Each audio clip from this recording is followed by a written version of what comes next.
All right, guys, what's going on? Welcome back to Top Line. It's your boy Chris, and well, ladies and gentlemen. All right, first of all, how's everybody doing, man? Hope everybody's having a great Taco Tuesday. If you do Taco Tuesdays, man, hope you're having a good Taco Tuesday. First of all, man, thanks you guys so much for the love and support for the channel, man. Took a day off yesterday, didn't post. Y'all know I don't do that often, man. I take a day off here and there, then I get right back to it, man. But so let's break it down, though, man.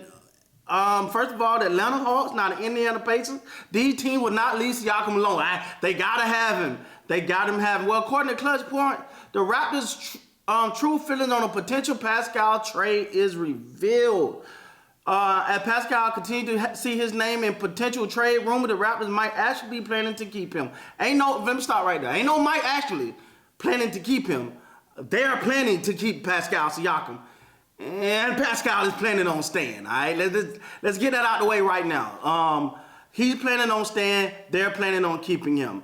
The Raptors, however, league source told Clutch Points, are not necessarily sold on the ideal of trading their star big man right now. If a deal were to happen, the Raptors are looking to bring back young talent who could play alongside the likes of OG Anunoby and Barnes moving forward. Every team in the league covered first round pick, but Toronto is not looking to rebuild whatsoever. This is where things have not balanced for Toronto, as trading Pascal Siakam may not ultimately make the team better. Can I drop the mic? I'm dropping the remote. The Raptors, and this is what I keep saying, man. The Raptors ain't looking to rebuild, dog. So when you hear the Raptors are being, and I know I talk about this a lot, but the Raptors are being tough or the Raptors are hard to negotiate. No. They're not looking to rebuild. So you're not just gonna come over and pillage the talent. They're not looking to rebuild. You're not so you're not just gonna come over and be like, man, let me get him. Hey, man, let me get y'all 3 bologna sandwiches and some Hot Pockets, and I'll take him. No, they're looking to compete. You don't bring a Jakob if you're looking to rebuild. If you're looking to rebuild, you don't let, you take a good deal for OG and you get him out of there. They got what they feel the nucleus. So they want to see, this is Chris talking. They want to see, okay, new coach, the change at the point guard position.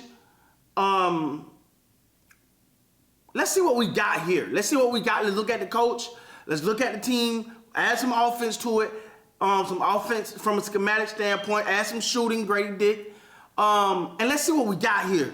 Are we ready to compete? Because the Raptors ain't looking for, let's strip it all down and start a rebuild. No, they're not looking for that. They're looking, what's the missing piece to get us over the top? What's the piece that's if they're not looking to downgrade, they're not looking to say, hey man, if we give up, we'll give up him for some picks. They're not looking for that. They're not covering your draft picks because they're not looking to rebuild.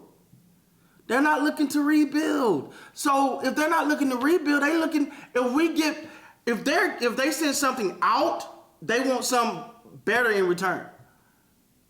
So where everyone going to the Raptors looking for a deal, the Raptors are looking for a deal, meaning we're going to give you something, but you're going to give us something better.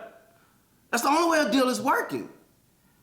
Because they feel like they're ready to go to the next level. And it's hard. Okay, you look at this past season, say things went awry. They spoke on about, the veterans against the youngsters. In a sense, things weren't quite right in the locker room, blah. But they're looking at it like, oh man, we got the pieces, we got the depth now. We got Siakam. We may want to move him, but if we move him, we want better. And he don't want to leave. He don't want to leave, and they don't want to get rid of him. So now I understand business is business, but it's going to take you coming to bring, for lack of a better term, you have to drop the bag off to get him, and I'm not talking about the money. You have to give up something that they're like, oh, okay, all right, cool. It got to be a deal that everybody look at it and be like, yeah, that's a good deal though. I hate to see you go, but if Pascal walk out that door, you got to say, hate to see you go, but Man, but now what I think the Raptors' biggest, they at least gonna take close to the trade. Now they not big trade deadline movers and nothing like that, but they're gonna take. Now if they see at a point where it's like, all right, it's the trade deadline, this thing ain't working, you're gonna lose some players anyway to free agency. You might as well get something for them. I see that happening if things don't go the way they plan. But other than that, nah, man, you got to come. You got to come with a great deal. You have to come with a great deal. Because you can't. This team just 2 years ago finished 4th. It's not like you talking about some team, and I don't want to call no teams out, but it's not like you talking about some team that just been in the basement year after year after year after year. No, that's not what you're talking about at all. That's not what you're talking about. So if that's the case, then why is this sentiment that, ooh, everybody go, ooh, let's see what the Raptors got. Let's go get him. Ooh, let's go. Hey, dog, better do some research. They ain't just giving them out like that. They ain't just giving them out like that. They like their guys. They like their guys. And they believe that this is they may feel as though, man, we about one piece away from a championship.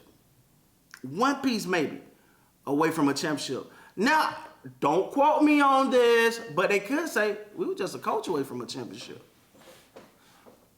We were just schematically away from a championship. You know, it's all about how they envision it, but they are not looking to rebuild. So a team, you know, you can say, hey, the average team, you go, hey, I'm gonna give you this first round pick, give you 2 first rounds for. You'll be like, oh, okay, cool. But the Raptors like that don't help me, because I'm not looking to rebuild. I'm looking to win. I'm looking to get better now.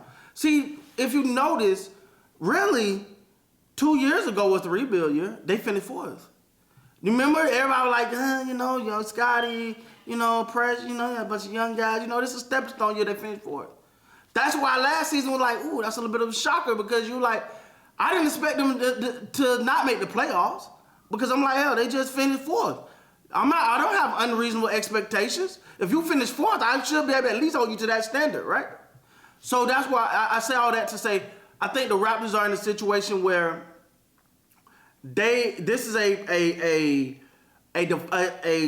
think a decade-defining year for them, right? If this is the team right here that they're able to push, and this team is able to get to a championship or get to, I'm not saying they will, I'm just saying, or able to get to a conference finals or something like that. And then it's like, well, yeah, why are we gonna trade everybody? Now, like I said, if it start falling apart, unraveling quick early, then you know that's a whole nother situation. But anyway, man, we'll see. But the fact of the matter is, the Raptors are not desperate. They're looking to get better. So if they're trading Siakam, they want better back. They don't want equal. They want better back because it don't make sense. So with that being said, guys, please like, comment, subscribe to the channel. Till next time, you guys be great, man.